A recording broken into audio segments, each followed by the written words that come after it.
High সবাইকে। সেদিনকে ছিল শুভ রথযাত্রা। পুরীর পর আমাদের শ্রীরামপুর মাহেশের রথযাত্রা খুবই ফেমাস। তো সেটা আমরা বইতেও পড়েছি, আমরা অনেকেই জানি। তো গোটা শ্রীরামপুরবাসী মাহেশ সে যারা সবাই থাকে, সবাই অপেক্ষা করে থাকে এই রথযাত্রার জন্য। যেহেতু শ্রীরামপুরবাসী মাহেশবাসী সবার কাছে এই রথযাত্রাটা একটা আলাদাই আবেগের জিনিস।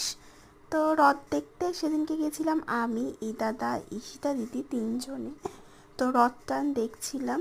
তো সবাই কি সুন্দর আনন্দ করছিল। আর ভিড়, সেটা নিয়ে তো কোনো কথাই হবে না। প্রতি বছরের থেকে মনে হচ্ছিল এবছরে যেন একটু বেশি ভিড় হয়েছে। তো রথ টান দেখে তারপর আমরা চলে আসি একটু দোকানে জিলিপি নিতে। তো তারপর বাড়ি চলে যাই, গিয়ে জিলিপি পাঁপড় ভাজা খেয়ে আজকের দিনটা কমপ্লিট করি।